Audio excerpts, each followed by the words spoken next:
It was 2 years after they found her body.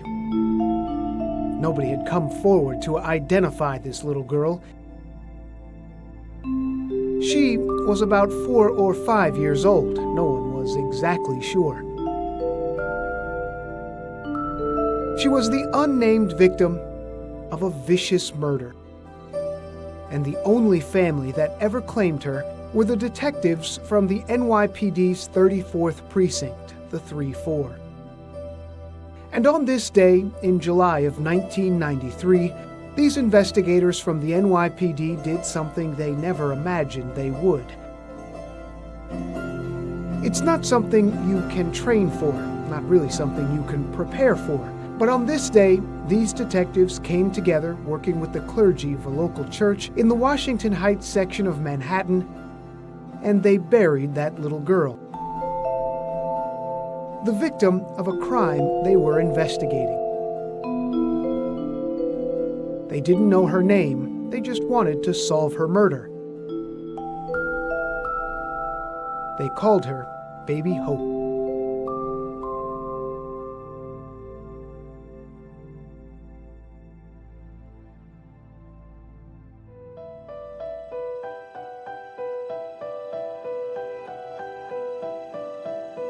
I'm Dan Bowens, and this is The Tape Room. On this episode, a conversation with the creators of the NYPD's brand new true crime podcast, Break in the Case. The new true crime series from the largest police force in the country, and the first case featured is the Baby Hope murder investigation. A mystery for more than 22 years, eventually solved because of a tip from the public. We spoke with one of the creators of Break in the Case, Ed Conlin, a retired NYPD detective who became a best-selling author, now back with the department. It is such an interesting podcast, and because it's such a compelling case. And here we are, the summer of 1991, shadow of the George Washington Bridge, Inwood Park, and there's this discovery. Can you set the scene for me here? Yeah, 3 construction workers who were working on the Henry Hudson Bridge saw a cooler in the woods, a blue and white cooler, and they went down to investigate and found the body of a little girl inside. They didn't know it was a little girl at first. The detectives didn't know either. They had to, after an autopsy, it was determined that she was a very small little girl, 30 pounds, 25 to 30 pounds, just over 3 feet tall. And it was a mystery that stayed a mystery for over 22 years. Her name wasn't known until 2013, but in the meantime, detectives called her Baby Hope. And this part of the city is not like any other parts of the city, and Inwood Park is not like other parks in the city. This is a very sort of, it's a different part of what New York City, it's not Central Park. People don't really travel to go there. Maybe they have a softball league or something like that. But no, it's out of the way. It's pretty. It looks like the forest there. It's a really big park, about 200 acres, and a lot of it is the old forest of back in the days when before Manhattan was a city. So it feels very out of the way. And this was right away to the officers who were involved and these construction workers. This was a gruesome situation. Extremely gruesome. Really, really gruesome. And especially even at the time where we had over 2,000 murders a year in New York City, and Washington Heights was probably the most violent part of New York City. Baby Hope was homicide number 79 for the precinct that year. Just for the precinct? Just for the precinct. They had 122 murders that year, just in that neighborhood. So when they had for detectives, especially when they had that volume of work, somebody getting killed every 3 or 4 days, a couple of people getting shot every day, to be able to force themselves to just really concentrate on this one case and stay with it for all those years is a pretty extraordinary story, and that's one of the reasons why we decided to tell it. And when you are telling this story, you're going back and you're finding these people who were there in the beginning. I mean, you even found one of the construction workers who actually found the body. I did, and that had a huge impact on his life. He talks about it as if it was yesterday. It's really raw and really powerful the way he talks about it. And some people were harder to find than others. Joe Resnick, who was the squad commander in the 3-4, he's still in the building, so it was easy to get a hold of him. Jerry Giorgio, who's another one of the detectives who had it, we lost him last year, but he was such a celebrated guy that we were able to find enough video and find enough interviews that people got to hear what he sounded like. And you're even going back and finding some of the first officers who were there, who responded. The first officer who had the walk down, and he told this story where he says, in this part of Washington Heights, he wasn't sure if it was a body because they also, it could have been an animal or something like that, because this was an area of the city where people did have all kinds of different foods and all kinds of different things. He wasn't sure what this was at first. Yeah, that was Sean Kenny. You know, and when people stay in the area, it's easier to find them. But these, you know, these are the police reports, the DD5s, the basic detective reports that has all that information. So we have a pretty good launching pad to find out what happened to people afterwards. And when you're introduced to these characters in the podcast, I say characters, but they're not characters. I mean, construction workers. And these are officers. These are detectives. This is the desk commander who, as well, knows that this is going to be immediately a big deal. They knew right away that this was a big deal. It involved the child, and so that's always going to connect with the public. And you really hear in the podcast, Breaking the Case, the humanity in these officers as they're working it. It's not something people on the outside see a lot of the time. They don't. And Joe Neenan, he was the original case detective from the 3-4. When they talk about it, they talk about their own children. I mean, how they're working, it's part of why they worked so as hard as they did. And obviously it was their job to find out who was responsible. But it went well beyond that. Jerry Giorgio kept on working on it long after he retired. Joe Resnick was a lieutenant then, and became a captain and deputy inspector and all the way up through deputy commissioner. He never let it go. These guys were going to the cemetery on their own time. And one of the interesting and hard to believe things in this case is there was no missing persons report for this little girl, and no family had come forward. That made it extremely difficult from the start. It made it very hard to figure out what exactly had happened. Ordinarily, you know, that's why that was what we look at. When they were early in the investigation, they were getting calls from all over the country saying, maybe that kid is our kid. We had a 4-year-old who disappeared in Kentucky or Texas or Toronto. They had all these unsolved cases that they didn't know the ending of their stories. We only had the ending. We were hoping that maybe it would connect. They couldn't believe that nobody was missing this kid. How difficult is it then if you don't have any of that stuff to go by, especially back then, because there was no DNA, there weren't these sort of social media databases. How difficult was it then to sort of move forward from there? It was very hard. There was nothing in the way of evidence. DNA did exist, but there was no DNA database. The whole digital world was yet to come. So, you know, records were on paper. You had to look for a physical file somewhere in a cabinet. You couldn't find things out the way you could. So it was a case that the technology available might as well have been 1969 or 1959 for the most part in terms of what assets the detectives had to track it down. And the detectives and the people working on it, they named this little girl. They named her Baby Hope. Why did they name her Baby Hope? Well, I asked the same question, and it's one of these things where it's just sort of suddenly there. I mean, Joe Resnick didn't even know. He figured Jerry Giorgio did, and maybe Joe Neenan. But Joe Neenan told me it was a sergeant named Bob Moss who just didn't want them to refer to the victim as the cooler kid. It just stuck and it stayed with it, and it was the right name. And there was a huge reaction to this. There was this sketch that initially came out that there was a lot of, were they going to use it, were they not going to use it, because the sketch came back and it was a shocking image. Can you describe that? What happened there with this part of the story? The sketch was created by an extremely highly regarded forensic artist, NYPD artist named Frank Domingo. But there was just something in the look, in her expression. It was kind of scary. She was staring.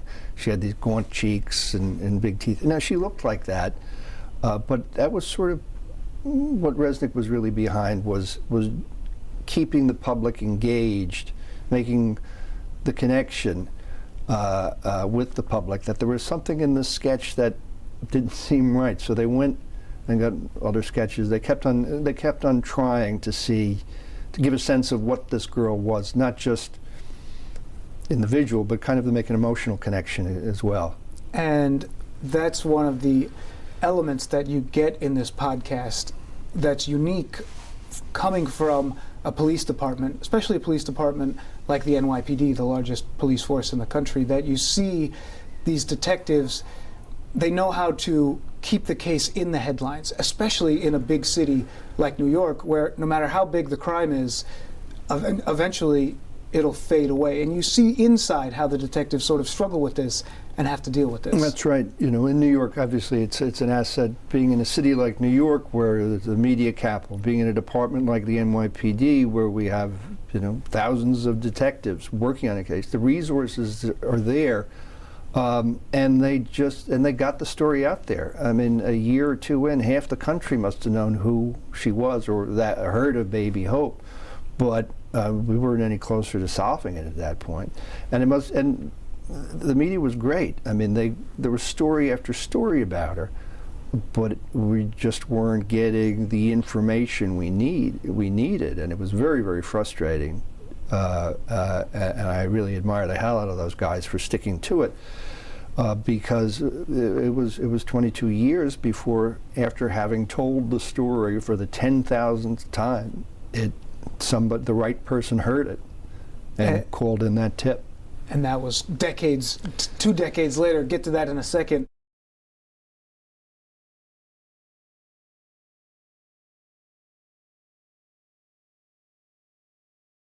What do you think is the benefit, because here we are telling the story again, right, of telling it in this way, in a podcast form, so people can get that sense of, oh, that's how they kept the story in the headline. That's how it was on 60 Minutes. That's how it ended up here. What do you think the benefit is to the public to get that sort of behind-the-scene glimpse? Well, it shows the public how we do things. It shows them why we do things, and I think most importantly in this case, it shows how we need them to finish the job. Sometimes that was what happened in Baby Hope. It's complicated too. It's a complicated relationship with the media, because even in this case, you heard one of the officers say, as he's changing his clothes, a reporter is standing right behind him. So there is this sort of delicate dance that a police department has to play with media organizations, not to give too much away, but to sort of drop these morsels along the way if the case starts to fade and go cold. And you hear them even talking about that. Oh, sure. That's Joe Rizzo, the construction worker, by the way. But in this case especially, there was an absolute dependence on the media to get the word out. And just because there weren't the usual frictions between the government and the media, where they have different responsibilities. Everybody wanted the same thing. In this case, there wasn't the potential for friction or conflict that happens in a lot of the other work we do. And for you personally, you worked in the force for 17 years, left, and have come back. Why did you come back to the department a couple of years ago, just in the last 2 or 3 years that you came back to the department after working 17 years on the force? Well, I was a writer before I became a cop. Then I became a cop and wrote about being a cop. Then I left and wrote a novel about a cop. And then I finished it and was looking for a job, and the police department took me back. And along the way, you did also have successful other media ventures as well. Can you talk about that just a little bit? I mean, those are big deals. A lot of people probably know about. Yeah, when I first started, I'd written for the New Yorker before I became a cop, and they asked me to keep writing about it, and that became a series of articles called Cop Diary, and I didn't write them under my own name. I was new, and I didn't want the cops who I was working with to think I did this job for a story. And those articles became a book called Blue Blood, which came out 2004, and that did well. Another novel that came out called Red on Red, that came out just when I was finishing, and when I retired. I guess I wasn't finishing in 2011. And then I wrote a book about a policewoman, a friend of mine, in fact, called the Policewomen's Bureau, and it's about a woman named Marie Cyril who was on from the 50s through the 70s. And she was an amazing lady. She got in her first shootout when she was 7 months pregnant, and did a lot of exciting things. And it's a very strange time, or it's a very distant time from now. And at some point in the last year or so, the department decided to give you a new job, and that was producing this podcast. Why did the NYPD want to make a podcast, a true crime podcast? Well, I came back and I started writing for the website these longer stories about hostage negotiations. I did one on the Forster and Laurie case with 2 cops killed in the early 70s. I found a guy, the last high constable of New York City was a guy named Jacob Hayes, and his great-great-great-great-great-great-grandson worked here. Wow. But people weren't going to the website to read stories. It just, people were going there for civil service information and traffic advisories and so forth. They weren't going to read 6,000 words about the last high constable of New York City. So Jill and I were talking about doing podcasting. And it's a big department with a lot of rules, so we were talking about different ways of doing it, and you've got to get approvals here and endorsements there. And a couple months in, we figured true crime, just because we know it, and we're never going to run out of stories. And it's really the way to reach people. People care about stories. You can release all the statistics you want. It's just not going to sink in the same way that a real story will. Why do you think that these type of stories, and to tell them in the long form, how does that benefit the department, would you say? Well, in Monique, the story coming up, that is a story where we need the public's help in solving the crime, and Baby Hope was a story where that happened.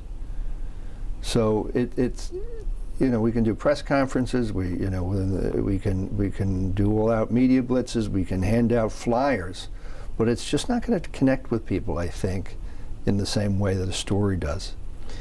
And back to our Baby Hope story, you get a sense in this. There's only 2 episodes that have come out so far. There will be eventually 5 episodes.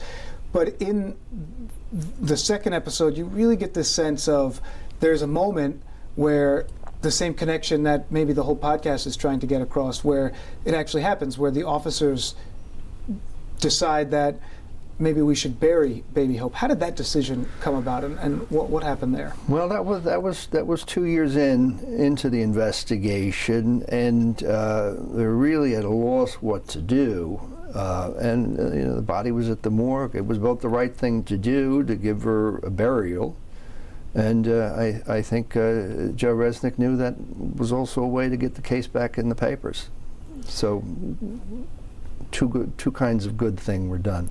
And when that happened, there was this moment that it seemed like, even in the midst of a lot of contentious relationships between the police department and the community during this time in the early 90s, there was a moment where there was this connection, where there was a huge outpouring of public support, and there were officers who were paying for the funeral and paying for her gown that she was buried in. There was this moment that happened. Oh, absolutely. Father Gonzalez, we talked to him. Father Gonzalez from St. Elizabeth's said the funeral mass, and he talked about how meaningful it was, especially in Washington Heights in the early 90s, but it was such a violent time, where cops and the community were in the church together, kneeling and praying for the same thing. He said it was a really important moment for the community.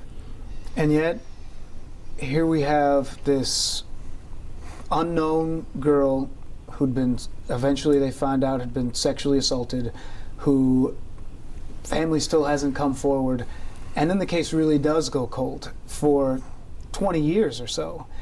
And it's what happens next that changes everything. It did, yeah. They on the 21st anniversary, a new detective, Bobby Dewhurst, got it from in the cold case, and things fell together. He worked very hard, but things fell together in a number of ways.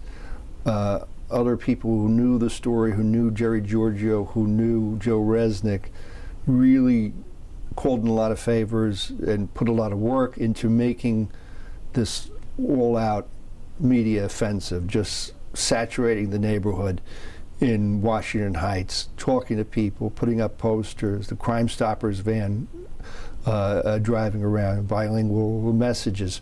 It got a lot of attention, especially Spanish media attention, and that's what led to the tip. Somebody heard the story, and they remembered something that somebody else had told them years before. And then just that very accidental bit of not entirely accurate information, it turned out, but that's what broke the whole thing open. And I don't want to give too much of it away because people should listen to the podcast and sort of see how this journey comes about, but there is eventually an arrest. When an officer or a department is able to solve a case like this after so long, that had been so high profile, and you've talked to some of the people who've been on that side of it, what did that feel like for them, if you can try to surmise how they're feeling? It was exhilarating, and some of them couldn't even really believe it. It had been so many years, and everything that could be done had been done. It really didn't make sense for things to turn out differently when they'd done it already over and over and over again. Why should people care in 2013 if they hadn't in 2011 or 2001 or 1991? Why should it be different? You had to keep going. You had to keep doing it. But some of them were almost disbelieving themselves that it actually worked in the end. The first season of Breaking the Case also features the story of an unsolved murder of a woman in Brooklyn, her dismembered body parts washing ashore. The final episodes from another member of the team, Kenzie Delaney, focus on the Larry Davis case, the man involved in the shooting of 6 NYPD officers. A final note here, Breaking the Case was developed by the NYPD in partnership with the New York City Police Foundation. All of the costs were covered by the foundation. It is an independent nonprofit organization. Among other initiatives, it helps pay for Crime Stoppers.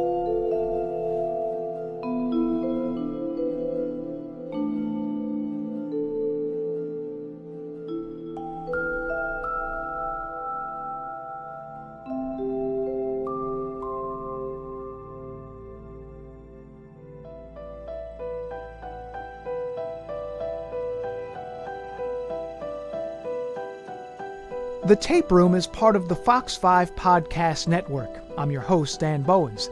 This episode was recorded, edited, and mixed by Matt Onimus. Our executive producers are myself, Matt Onimus, and Ahmad Asghar. Byron Harmon is Vice President of Fox 5 News, and Lou Leone is Vice President and General Manager. And you can always find us on our Facebook or Instagram page. You can search at The Tape Room Podcast, all one word. And if you think you have a case that you believe we should explore, email us at thetaperoompodcast@foxtv.com. Stay tuned for the next episode of The Tape Room.